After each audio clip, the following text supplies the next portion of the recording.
acá teníamos en el objetivo optimizar la ganancia. En las variables de decisión teníamos los relojes unisex de hombre y de mujer.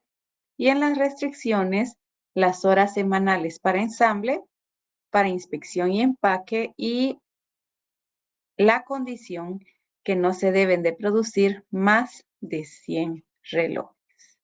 Esto lo hicimos en la clase anterior y realizamos esa identificación.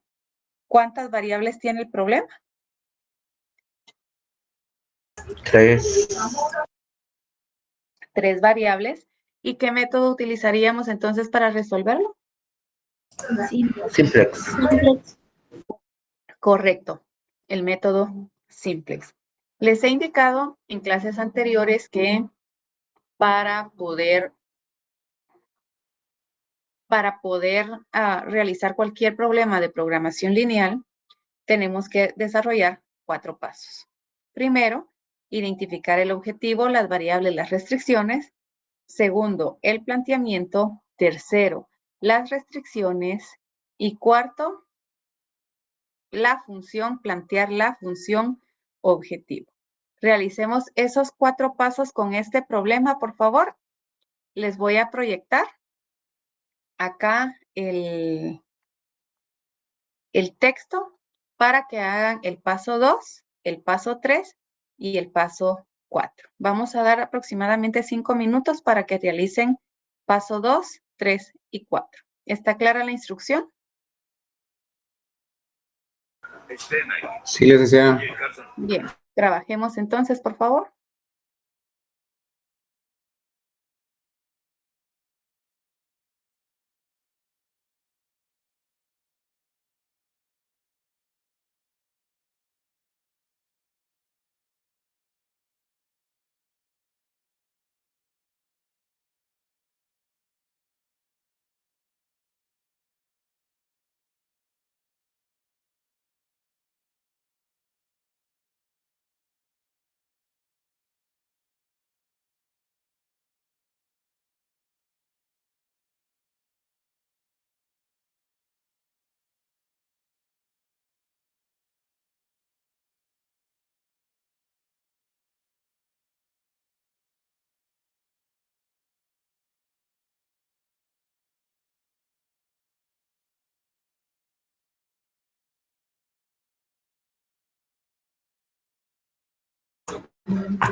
Lida, voy por el paso 4, solo que en el área de restricciones me queda un poquito la duda con respecto a la primera es ensamble, pero por la lectura que llevo acá dice para la inspección y empaque.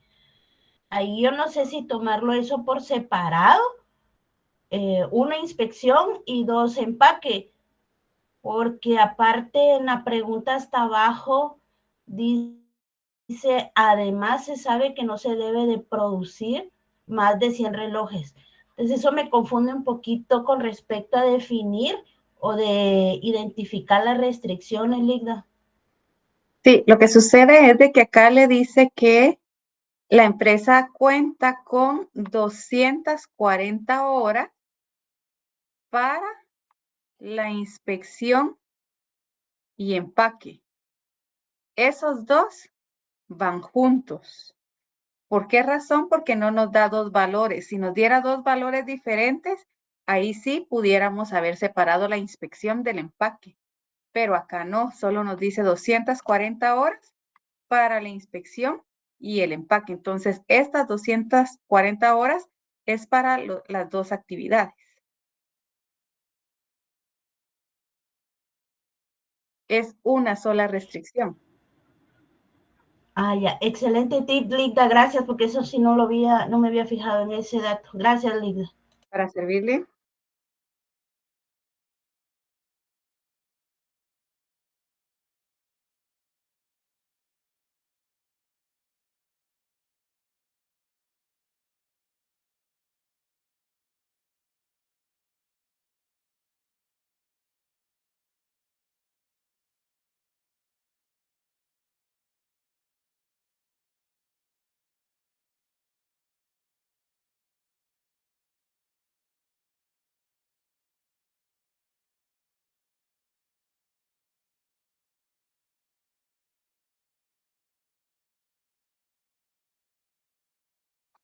Bien, ¿terminaron?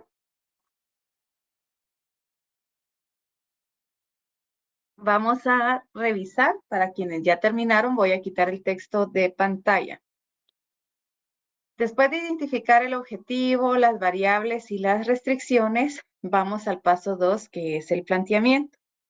Este planteamiento lo vamos a realizar a través de una tabla de doble entrada, al igual que con el método gráfico. Pero como acá estamos hablando de 3 restricciones, agregamos una columna más. Entonces acá vamos a empezar con el concepto de la restricción. Vamos a colocar también que la información que nos están proporcionando es por cada reloj unisex de hombre y de mujer. Vamos a tener una columna con la disponibilidad, la condición, limitación o requerimiento. Y una última columna con la forma del signo que lleva esa restricción. Entonces, en el ejercicio nos indicaba que la ganancia que se obtiene por cada reloj tipo unisex es de 300, para cada reloj de hombre es 400 y para un reloj de mujer es de 500 quetzales. Luego nos indicaba que cada reloj unisex, nos indicaba que para ensamble la empresa tiene disponibles de 300 horas y para inspección y empaque teníamos 240 horas. Luego indicaba que para poder fabricar un reloj unisex se llevan 2 horas en ensamble y 1 hora en inspección y empaque. Para el reloj de hombre se necesita 2 horas en ensamble y 2 horas en inspección y empaque. Y para un reloj de mujer se requiere 4 horas de ensamble y 3 horas en inspección y empaque. Luego, la última información que nos proporcionaban indicaba que, además, se sabe que no se deben producir más de 100 relojes de los 3 tipos o de las 3 clases. Como habla de los 3 tipos de reloj, colocamos reloj unisex, reloj de hombre y reloj de mujer. Colocamos 1, 1 y 1. ¿Por qué razón?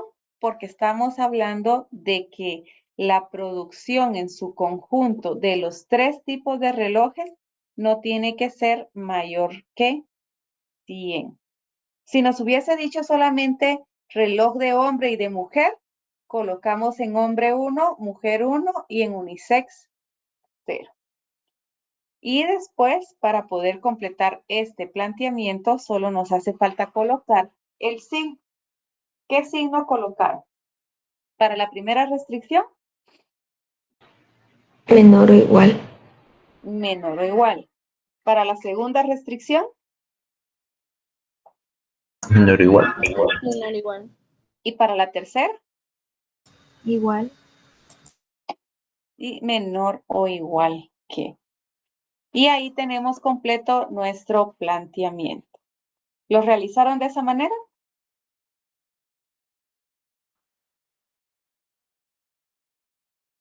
Alguien que no lo tenga de esa manera, que lo diga ahora.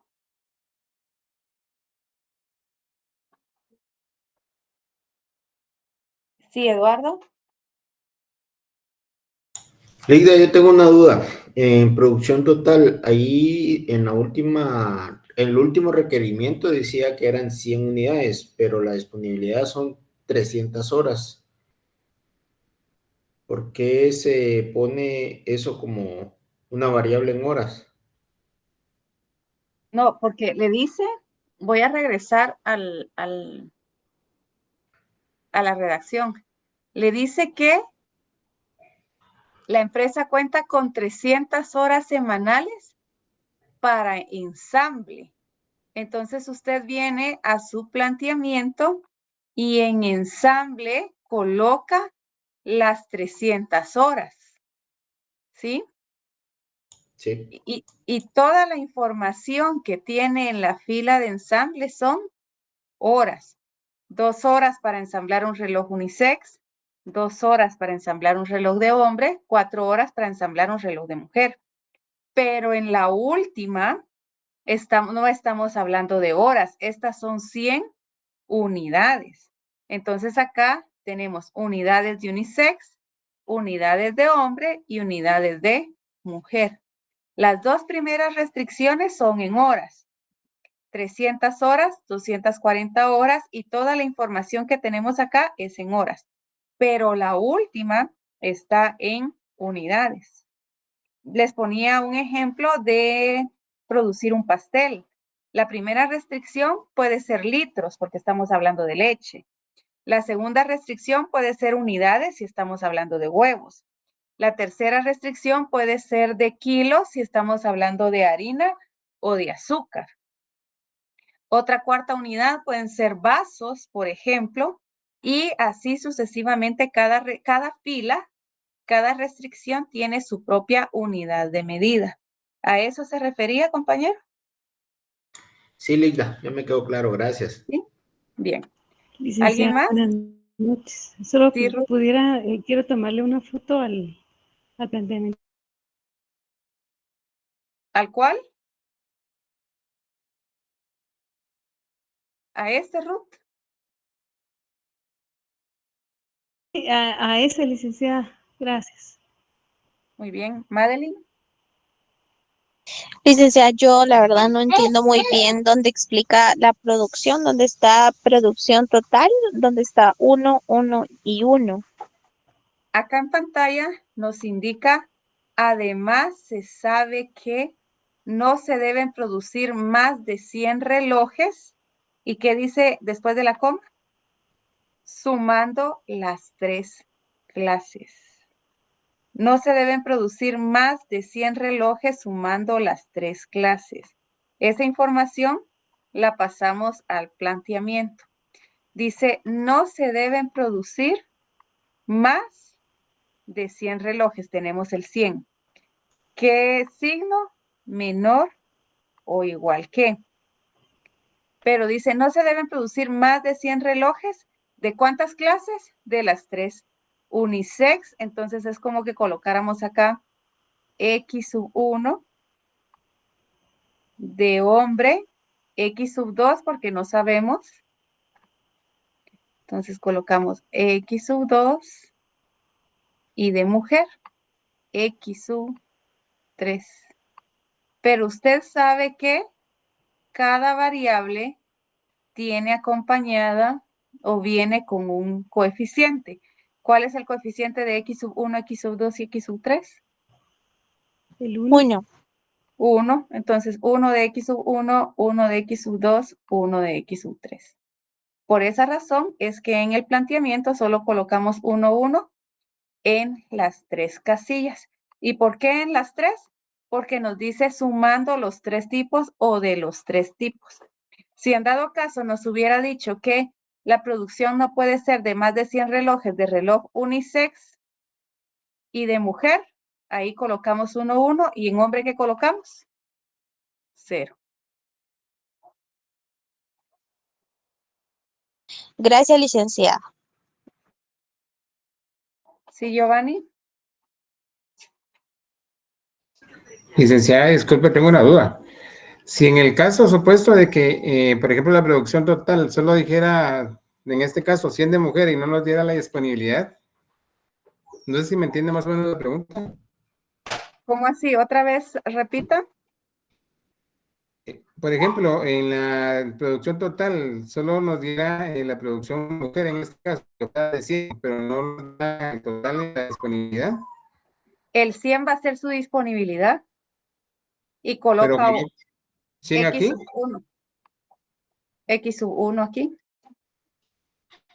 Y usted ya sabe, acá por definición, usted ya sabe que el valor de las de mujeres va a ser 100. Solo va a tener que encontrar X sub 2 y X sub 3. Pero siempre lo tiene que plantear de esa manera. Siempre les va a dar la disponibilidad. Siempre. No le puede dar un valor de X sub 1, de X sub 2 y no darle la disponibilidad, porque entonces no es restricción. Ya le capté, licenciada, gracias. Ajá. Bueno. Si no le da la disponibilidad, entonces no puede ser una restricción, porque siempre tenemos que tener un valor total de esa condición, de esa limitación, de ese requerimiento, siempre. Y si en dado caso no lo da, entonces eso se convertiría en nuestro objetivo. ¿De acuerdo? ¿Alguna otra inquietud? Bien, entonces, el paso 3 era poder definir la función objetivo y esa función objetivo es, la tenemos en el último renglón. En este caso es la ganancia. Entonces, ¿cuál sería el objetivo? Acá lo vamos a ratificar. Si es ganancia, el objetivo tiene que ser maximizar Z.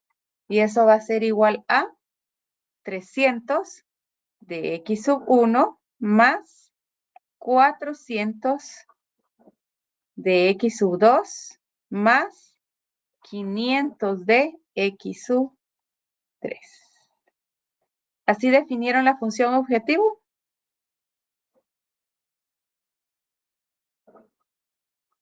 Bien, y acá un llamado o un recordatorio que nos dice que cada fila tiene que tener la misma unidad de medida. Lo que estábamos hablando hace un momento, que en la primera fila podemos tener litros, todo debe de ser en litros. Si tuviéramos, por ejemplo, acá 300 horas y esta información de 2, 2 y 4 fueran minutos, tenemos que homogeneizar en la fila. Pero entre cada fila podemos tener diferente unidad de medida. Bien, entonces, el paso 4 era poder definir las restricciones como inecuaciones. Y acá, pues es exactamente el mismo procedimiento que utilizamos con el método gráfico. Vamos a tener una restricción, una inecuación por cada restricción. La primera sería del ensamble, que nos quedaría 2 de X sub 1 más 2 de X sub 2 más 4 de X sub 3, el signo menor o igual que 300. La segunda restricción quedaría 1 de X sub 1 más 2 de X sub 2 más 3 de X sub 3 menor o igual a 240. Y la última restricción, X sub 1 o bien 1 de X sub 1 más 1 de X sub 2 más 1 de X sub 3 menor o igual a 100. O bien decir X sub 1 más X sub 2 más X sub 3 menor o igual a 100. ¿Qué estamos colocando en esta restricción? Que la sumatoria de los relojes unisex más de hombre más de mujer nos tiene que dar 100 o menos para poder cumplir con la restricción. Y una última, que es la de la no negatividad, que nos recuerda que los valores de X sub 1, X sub 2 y X sub 3 siempre tienen que ser valores positivos, es decir, mayores o iguales a 0. ¿Realizaron así este procedimiento del paso 1, 2, 3 y 4?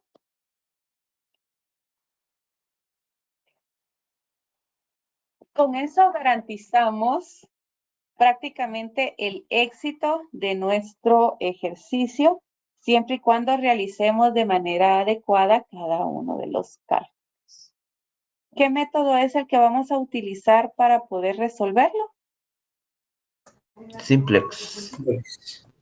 El método Simplex. Muy bien, entonces vamos a empezar a explicar el procedimiento del método Simplex. Para Simplex, el primer paso, bueno, antes de pasar a desarrollar el método Simplex, acá tenemos un recordatorio. Pero esto, voy a hacer la aclaración, es diferente el procedimiento para maximización y para minimización. El paso 1, 2, 3 y 4 es el mismo. pero del 5 en adelante es diferente para maximización, para minimización y para el método gráfico. Acá vamos a explicar el procedimiento para utilizar simplex en un ejercicio de maximización. Entonces, cuando el objetivo es maximizar, acá, cuando el objetivo es maximizar, todas las restricciones tienen que tener el signo menor o igual que. Y esta es una condición que se debe de cumplir sí o sí. Cuando el objetivo es maximizar, todas las restricciones tienen que tener el signo menor o igual que. Esto sin considerar la restricción de la no negatividad. Esa no la tomamos en cuenta. Entonces, observamos todas las restricciones y en este caso, las 3 cumplen con esa condición. ¿Queda claro eso, jóvenes? ¿Y qué pasará, Ligda, si eso no fuera así? ¿Qué pasa si una de las restricciones no cumple? Puede ser que no cumpla una restricción o que no cumplan 2 restricciones. ¿Qué pasa cuando no se cumple con esa condición? Veamos el ejemplo que está en pantalla. Observamos bajo el supuesto que el ejercicio es maximizar. Todas las restricciones tendrían que tener el signo menor o igual que, pero en este caso hay una que no cumple con esa condición. Cuando ese es el caso, multiplicamos toda la restricción por -1. Es decir que toda la restricción la vamos a multiplicar por el -1. Y al momento de realizar esa multiplicación, -1 por x sub 1, ¿cuánto nos da? Menos x sub 1. Menos x sub 1. 2x sub 2 por -1, menos 2x sub 2. 3x sub 3 por -1, menos 3x sub 3. Y acá cambiamos el signo. Mayor o igual, al momento de cambiar todo por -1, se convierte en menor o igual que.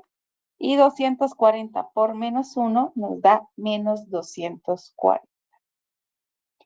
Y con esta multiplicación, con esta nueva inecuación, vamos a trabajar todo el ejercicio porque acá ya garantizamos que tienen el mismo sí.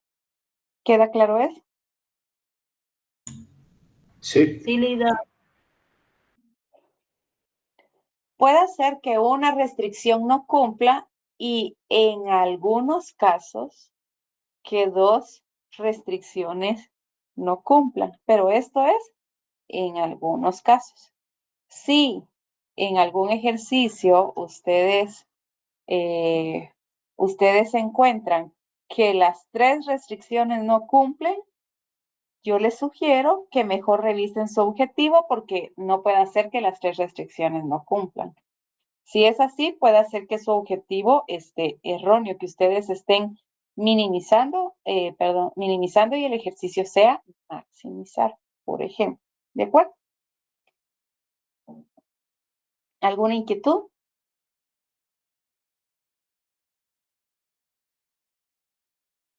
Hasta el momento no, licenciada, gracias. Licenciada, es decirte, perdón, es decirte que solo puede ser una, que no vaya con el signo, A que se veces, puede trabajar. dependiendo del número de restricciones, puede hacer que sean hasta 2, pero las 3, hasta el momento yo no he encontrado un ejercicio que las 3 restricciones no cumplan. Como les digo, si ustedes se encontraran con ese caso, mejor revisen si establecieron de manera adecuada su objetivo, porque puede ser que se hayan equivocado en definir el objetivo. Si fueran solo 2, se multiplica siempre por -1 y ahí queda. Así es. Ya Y se con le- esas con con ese cambio, con esos signos, continúan trabajando. Bien. Entonces, vamos a el paso 5. El paso 5 nos indica que debemos de convertir las inecuaciones a ecuaciones agregando variables de holgura. Y acá hay una diferencia en cuanto al método gráfico. En el método gráfico pasábamos las inecuaciones a ecuaciones. Pero por simple coincidencia, por simple conveniencia, solo cambiábamos el signo de menor o igual que a el signo igual. Pero eso era por simple conveniencia. Acá, en este caso, nos dice que vamos a convertir las inecuaciones a ecuaciones agregando variables de holgura. ¿Y qué significa eso? Por ejemplo, tenemos una inecuación. Vamos a poner 2x1 más 3x2 menor o igual a 100.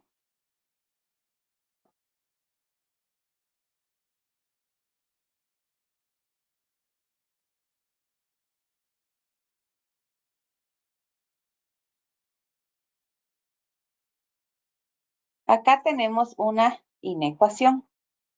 Esta inecuación la tenemos que convertir en una ecuación, es decir, este signo nosotros lo tenemos que convertir en un signo de igual.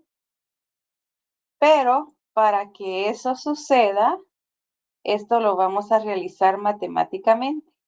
Para que eso suceda, dice que tenemos que agregar una variable de holgura. Entonces acá tenemos la inecuación. La voy a copiar. 2x1 más 3x2. Y acá agregamos la variable de holgura. Más la variable de holgura número 1. Esto va a ser igual a 100. ¿Y cuál es la función de la variable de holgura? Se los voy a explicar gráficamente. Imaginémonos que x1 tiene un valor de 10 y x2 tiene un valor de 20. ¿Cómo quedaría esa ecuación con estos valores? Quedarían 2. ¿Cuál es el valor de x1? 10. 2 por 10. Más 3. ¿Cuál es el valor de x2? 10. x2, 20. Esto dice que nos tiene que dar 100. Pero acá le agregamos más h sub 1. Entonces, si realizamos la operatoria 2 por 10, ¿cuánto es? 20. Más 3 por 60, 3 por 20, No, 60. 60. Esto dice que tiene que ser igual a 100. ¿Será que eso es igual a 100? 20 más 60 es igual a 100. No. No. No. 80 no es igual a 100. Eso no es igual. Pero, ¿qué es lo que hacemos para que se cumpla esa igualdad? Allí es donde le vamos a sumar la variable de holgura. ¿Y qué es lo que hace esa variable de holgura? Absorber el valor para que estos dos lados de la ecuación se cumplan. ¿Cuál sería el valor de h sub 1 acá, en este ejemplo? 20. El valor de h sub 1 en este ejemplo sería 20. Ese sería el valor. H sub 1 es igual a 20. Entonces, ¿qué es lo que hace la variable de holgura?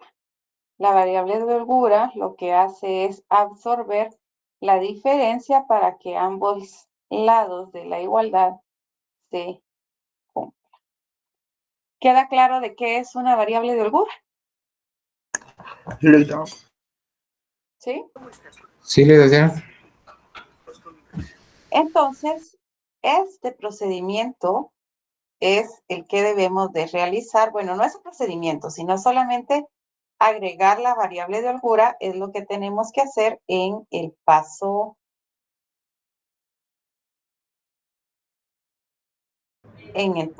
5. Entonces acá está convertir inecuaciones a ecuaciones, agregando variables de holgura. Tomamos la primera inecuación. La primera inecuación dice 2x sub 1 más 2x sub 2 más 4x sub 3 menor o igual a 300. Entonces cambiamos ese signo menor o igual por el signo igual. Pero para eso vamos a agregar la primer variable de holgura. Vamos a agregar una variable de holgura para cada restricción. Es decir, que para esta primera restricción tenemos h sub 1. Para la segunda restricción vamos a tener h sub 2. Entonces acá tenemos la segunda restricción era x sub 1 más 2x sub 2 más 3x sub 3 menor o igual a 240. Vamos a agregar la variable de holgura x sub 1 más 2x sub 2 más 3x sub 3 más h sub 2. Y acá, mucho ojo, si ustedes son observadores, pueden notar que no coloqué h sub 2 debajo de h sub 1. Debemos de correrlo una casilla. Y así vamos corriendo las casillas con cada una de las variables de holgura. En la tercera restricción, el valor de la variable es, el valor de la ecuación es x sub 1 más x sub 2 más x sub 3 menor o igual a 100. Cambiamos el menor o igual por el igual y agregamos la variable de holgura 3. Pero observamos que esta variable se corre una casilla más que h sub 2. ¿Dudas hasta el momento?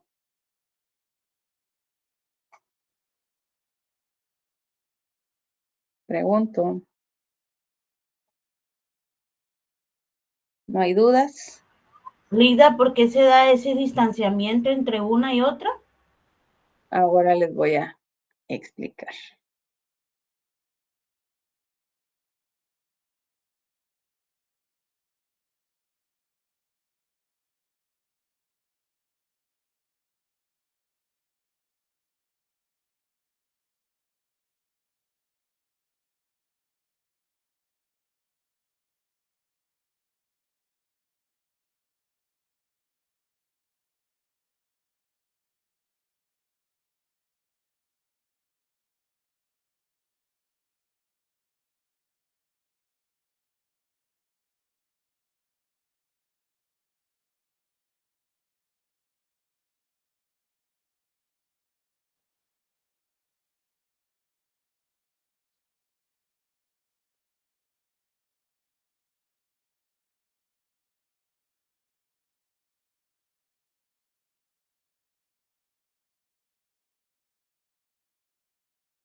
Bueno, tenemos ahí en pantalla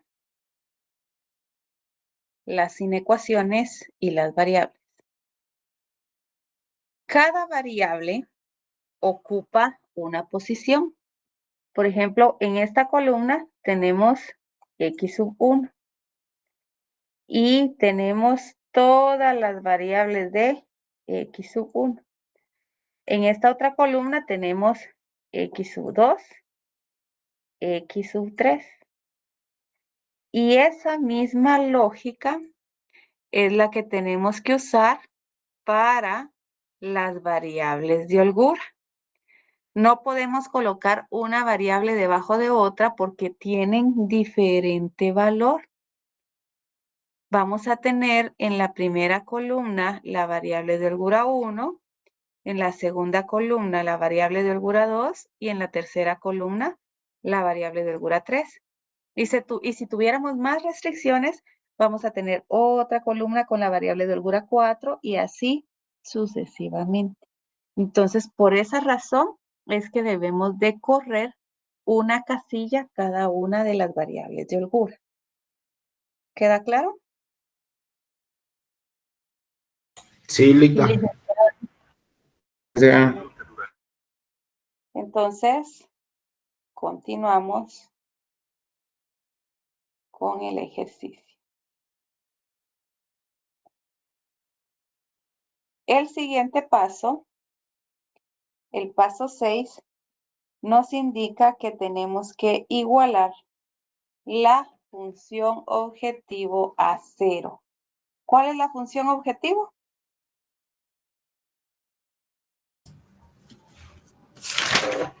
Maximizar Z.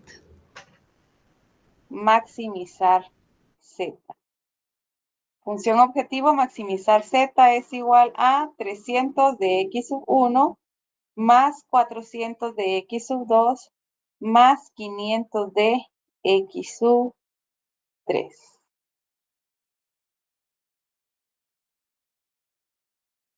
Esa es la función objetivo. ¿Y qué nos dice el paso 6? Que tenemos que igualar esta función objetivo a 0. ¿Qué significa eso? Que estos términos que están del lado derecho del signo igual, los tenemos que trasladar para el lado izquierdo. Y al momento de realizar ese movimiento, ¿qué pasa con los signos? Cambian. Negativos. Negativos. Se vuelven negativos, correcto. Entonces vamos a realizar ese movimiento de trasladar estos términos al lado izquierdo de la igualdad. Y eso quedaría menos 300 de x sub 1, menos 400 de x sub 2, menos 500 de x sub 3 es igual a 0. Y en eso consiste el paso número 6. ¿Dudas? ¿Inquietudes?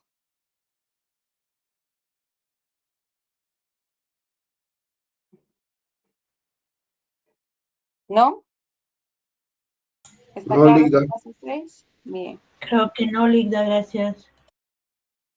Entonces, vamos al paso 7. Y el paso 7 nos indica que vamos a construir el primer tablero simplex. Para eso vamos a utilizar las ecuaciones que obtuvimos en el paso 5. Las inecuaciones convertidas a ecuaciones. Esta es la información que nos va a servir para poder construir nuestro primer tablero. El tablero va a estar dividido en 3 partes. En la primera parte vamos a encontrar las variables de x. En la segunda parte vamos a encontrar las variables de holgura. Y en la tercera parte vamos a encontrar las constantes. Entonces, ¿qué vamos a hacer? ¿Qué vamos a hacer? Vamos a trasladar los valores de los coeficientes a este valor. ¿Cuál es el coeficiente de la primera? ¿Cuáles son los coeficientes de la primera ecuación? 300. 300. 2. Estos son los coeficientes. 2, 2, En 4. X sub 1, 2. 2 en X sub 2. 4 en X sub 3. Ahora vamos con las variables de holgura. H sub 1 en la primera ecuación. Estoy en la primera ecuación. Vamos a ver. Estoy con esta ecuación. La primera. Los coeficientes son 2, 2, 4. Y luego vamos a la variable de holgura. En esa ecuación tenemos H sub 1. ¿Hay H sub 2 y hay H sub 3? Pregunto. No. No. Entonces en la columna de H sub 1 colocamos 1. ¿Y qué colocamos en la columna de H sub 2 y de H sub 3? 0. 0. 0 y 0. ¿Y en la columna de constantes? 300. Correcto. 300. ¿Queda clara esa parte? Sí, Liga. Entonces, ¿cómo quedaría la segunda fila? 1, 2, 1, 3. 2, 3. 0, 1 y 0. 1, 2, 3, correcto. Ahora vamos en las variables de holgura. En esta solo tenemos variable de holgura 2. Entonces, en H sub 1 colocamos 0, en H sub 2, 1 y en H sub 3, 0. ¿Y la constante? 240. 40. 240. En la última fila tenemos X sub 1, es como colocar 1. X sub 2, colocamos 1. X sub 3, colocamos 1. Y las variables de holgura, acá tengo solamente la variable de holgura 3. Entonces, en H sub 3 colocamos 1 y 0 en H sub 1 y en H sub 2. ¿Y la constante? 100. 100. Correcto. Y allí ya casi vamos finalizando nuestro tablero simple. Nos queda un último paso para completar este primer tablero y es el último renglón. En el último renglón vamos a colocar los coeficientes y las constantes de la función objetivo igualada a 0. Es decir, que vamos a colocar la función objetivo que obtuvimos en el paso número 6. Esa función objetivo nos dice menos 300 de X sub 1, menos 400 de X sub 2, menos 500 de X sub 3. Esto es igual a 0. ¿Cómo lo vamos a trasladar? Pues el menos 300 lo vamos a colocar en la columna de X sub 1. Menos 300. El menos 400 en X sub 2. Menos 400. Y el menos 500 en X sub 3. Menos 500. Observamos, en la función objetivo hay variables de holgura.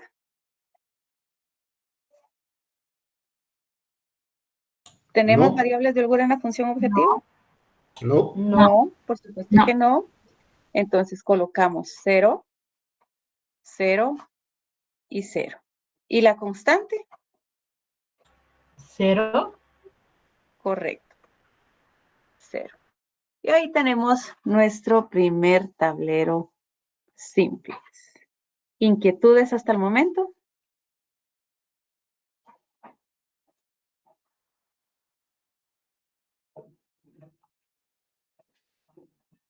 ¿No hay inquietudes, jóvenes? Por el momento creo que no, Liga. Muy bien. Entonces, vamos con el paso número 8. El paso 8 nos indica que tenemos que identificar la columna pivote. Y acá está la definición de qué es la columna pivote. Y nos indica que la columna pivote es la columna que tiene el menor valor negativo en el último renglón. Repito, la columna pivote es la que tiene el menor valor negativo en el último renglón. Observemos y en este tablero tenemos el último renglón. Lo voy acá a sombrear. Bueno, pero no vamos a considerar la constante. Les voy a encerrar acá el último renglón. Allí. En esta, tanto en X sub 1, en X sub 2, en X sub 3, como en las holguras, en ambos nosotros podemos encontrar la columna pivote. ¿Y cuál es la característica? Dice que tiene que ser el menor valor negativo. ¿Cuál es el menor valor negativo? Menos Menos 500. 500. Menos 500. Menos 500, correcto. Entonces, la columna pivote es X sub 3. ¿Dudas con eso? No. ¿Está todo claro?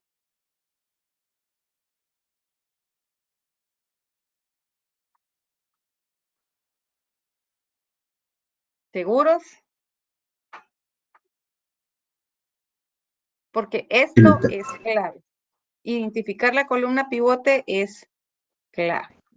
Licenciada, perdone, siéndole honesto, yo sí me perdí un poquito. Este menos 500, ¿cómo fue que o sea, por qué fue que lo elegimos y no menos 300, por ejemplo? Muy bien. Vamos a presentar nuevamente nuestra pizarra. Tenemos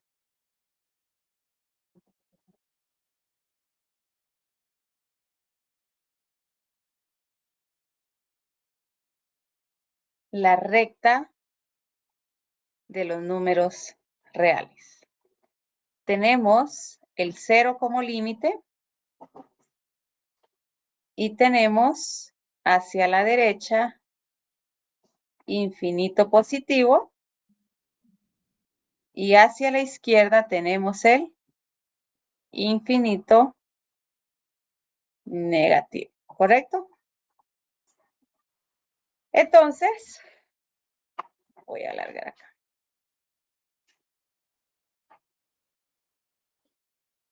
Si nos vamos hacia la derecha, empezamos, por ejemplo, 1, 2, 10, 20, 100 y así sucesivamente hasta el infinito. Y si nos vamos hacia la izquierda, es la misma lógica. Voy a colocar acá 100, pero es negativo. Menos 100, menos 200, menos 400. Voy a colocar acá menos 300. Y por acá voy a colocar menos 500. Y así sucesivamente hasta el infinito, ¿correcto? Entonces, si nos vamos al lado positivo, si nos centramos acá en el lado positivo, el menor valor es el que está más cercano de 0. Ese es el menor valor del lado positivo. Pero del lado negativo, el mayor valor es el que más se acerca a cero. Y el menor valor es el que está más alejado de cero. Entonces, ¿cuál es el valor que está más alejado de cero? ¿Menos 300 o menos 500? Menos 500. Menos 500. Entonces, este es el menor valor. Esa es la lógica en el lado izquierdo, en los valores negativos de la recta de los números reales. Perfecto, ¿Queda claro? licenciada. Sí, todo claro, gracias. ¿Sí?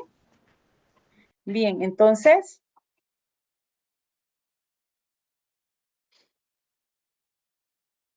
siempre vamos a buscar el menor valor negativo para poder identificar la columna pivote.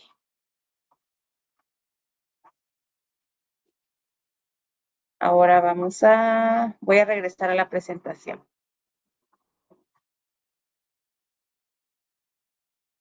Hoy sí queda claro por qué es el menos 500.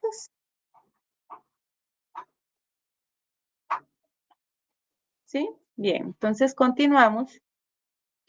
Y el paso número 9 es identificar el elemento pivote. Primero identificamos la columna pivote y después vamos a identificar el elemento pivote. Para eso vamos a utilizar una división. El elemento pivote lo vamos a identificar dividiendo la constante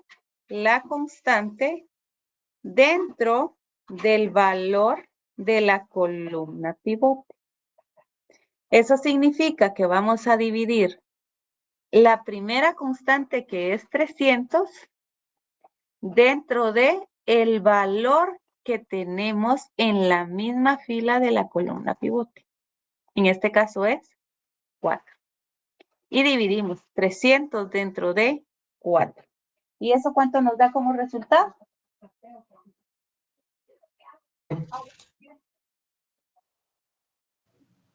¿Cuánto nos da eso? 75. 75. 75, disculpe, solo me perdí ahí porque la estuve escuchando entrecortado. ¿Por qué asignamos el número 300 en la fila pivote? Disculpe.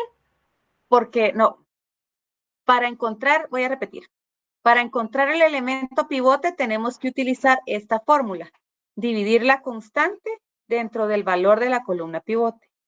Ya identificamos esa columna, ahora tenemos que identificar el elemento pivote que está dentro de esa columna. Pero para poder seleccionarlo, tenemos que dividir la constante, acá la primera constante es 300, dentro del valor que tenemos en la columna pivote, pero en la misma fila. Y ese valor es 4. Entonces dividimos 300 dentro de 4, esto nos da 75. Y este procedimiento lo vamos a seguir con las otras filas. En la siguiente fila, ¿cuál es la constante? 240. ¿Y este dentro de qué valor lo vamos a dividir? Dentro de 3. ¿Entre 3? Dentro de 3, correcto. ¿Y cuánto nos da eso? 80. 80. ¿Y el último? 100. 100 dividido entre 1, 100. Dividido dentro de 1 nos da 100. Ya realizamos la división. ¿Y para qué realizamos esa división? Para poder encontrar el elemento pivote. ¿Cómo lo vamos a hacer? Acá está el llamado que nos dice que el elemento pivote es el que da como resultado el menor cociente. Y hay una notación en mayúscula que nos dice que el elemento pivote no puede ser 0 o negativo. El elemento pivote no puede ser 0 o negativo. Entonces, vamos a ir por partes. Dice que el elemento pivote es el que da como resultado el menor cociente. Observemos las divisiones y cuál es la división que nos da el menor cociente. 75. 75. El menor cociente es 75. Eso significa que en la primera fila está el elemento pivote, que es 4. Y este 4 se convierte en el elemento pivote. Pero acá vamos a darle sentido a lo que nos dice D mayúscula. Nos indica que el elemento pivote no puede ser 0 o negativo. Voy a regresar ahora a la pizarra.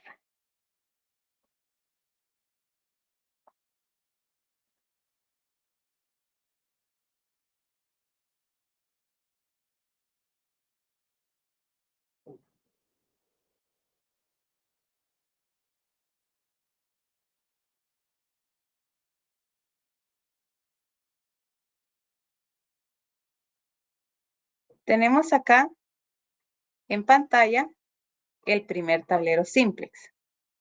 Y ya identificamos que el 4 es nuestro elemento pivote.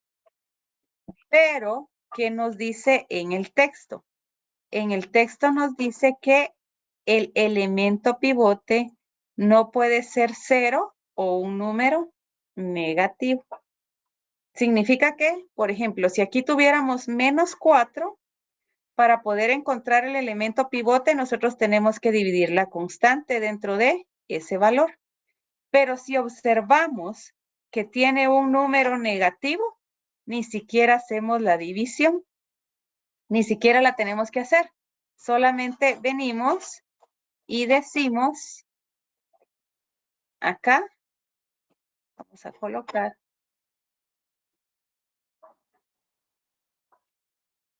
que es negativo. Y este no puede ser elemento pivote. De la misma manera, imaginémonos que este es 0. Ni siquiera hacemos la división 240 dentro de 0, sino que solamente colocamos que eso es 0. Eso significaría que el número 1, ese sería nuestro elemento pivote. Así es. En ese caso, el número 1 sería nuestro elemento pivote. ¿Por qué razón? Porque nos indica la regla que un número negativo no puede ser elemento pivote y tampoco el 0 puede ser elemento pivote. ¿Queda clara esa regla? Sí, Liga. Sí, licenciada. Muy bien, entonces continuamos.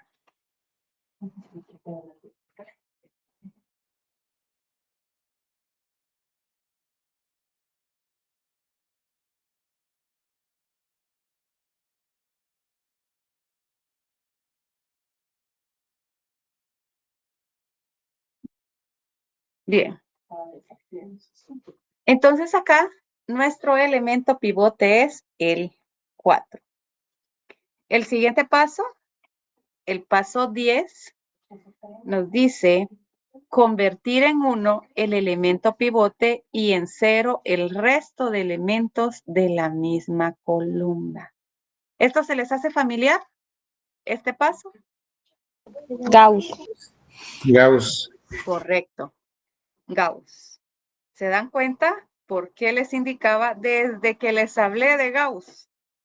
¿Por qué les indicaba que tenía que quedar claro? Lo vimos no solo para determinante, lo vimos para sistema de ecuaciones, lo estamos viendo ahorita en simplex y el último día de clase vamos a seguir trabajando Gauss. Entonces, esto tiene que quedar, Gauss sí, tiene que quedar pero clarísimo. No deben de titubear ni un momento en el procedimiento, ¿de acuerdo? Entonces acá el elemento, dice el paso 10, convertir en 1 el elemento pivote y en 0 el resto de elementos de la misma columna. Entonces, para convertir este 4 en 1, ¿qué tenemos que hacer? El inverso, buscar el inverso. ¿Y cuál es el inverso de 4? Un cuarto. Un cuarto. Correcto, un cuarto. Entonces, empezamos con ese producto. Vamos a conformar nuestro segundo tablero simplex.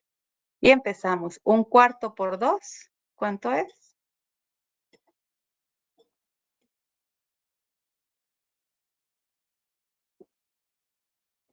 ¿Cuánto es 1/4 por 2?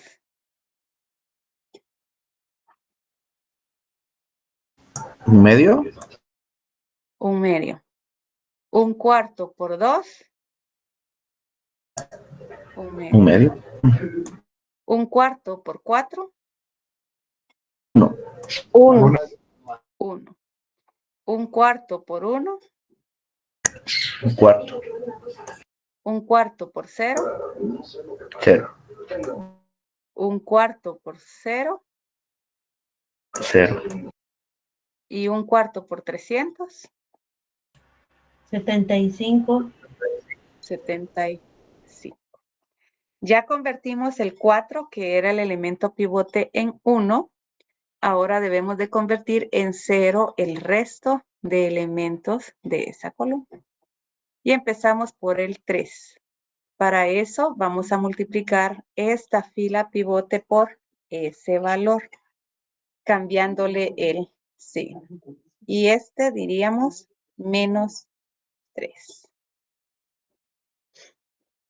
Y empezamos el procedimiento. ¿Recuerdan cuál es el procedimiento? Multiplicar menos 3 por la fila pivote y luego vamos a sumar los elementos de la matriz anterior. Como el 3 está en la segunda fila, entonces vamos a sumar los elementos de la segunda fila. ¿Cómo sería? Diríamos menos 3 por 1/2 más 1. ¿Cuánto es? Menos 1/2. Menos 1/2. Menos 3 por 1/2 más 2. 1/2. Menos 3 por 1 más 3. 0. Menos 3 por 1/4 más 0.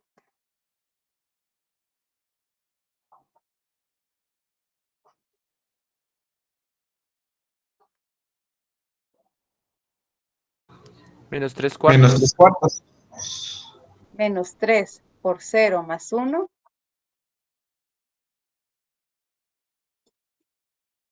1. Menos 3 por 0 más 0. 0. 0. Y menos 3 por 75 más 240. 15. 15. Ya convertimos el 3 en 0, ahora debemos de convertir el 1 en 0. Multiplicamos nuevamente la fila pivote por ese valor, cambiándole el signo, que sería menos 1, y repetimos el mismo procedimiento. Menos 1 por cada elemento de la columna pivote y le sumamos los elementos de la tercera fila.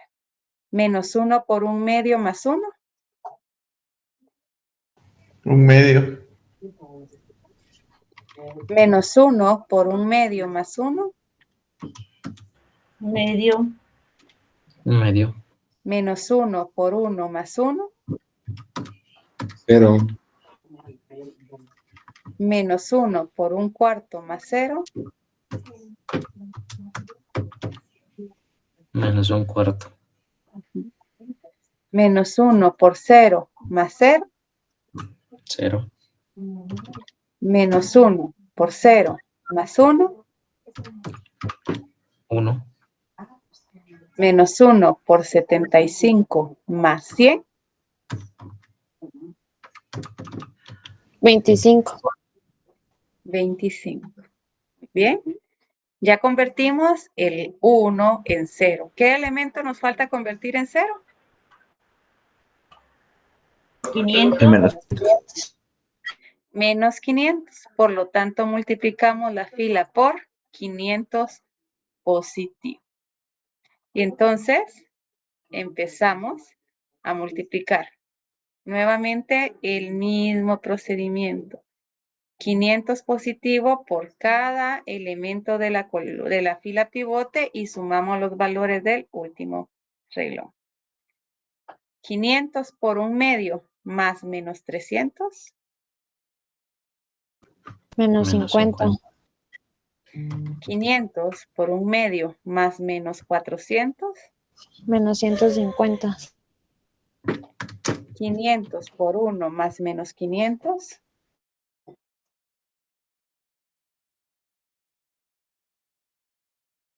Cero. 500 por 1/4 más 0.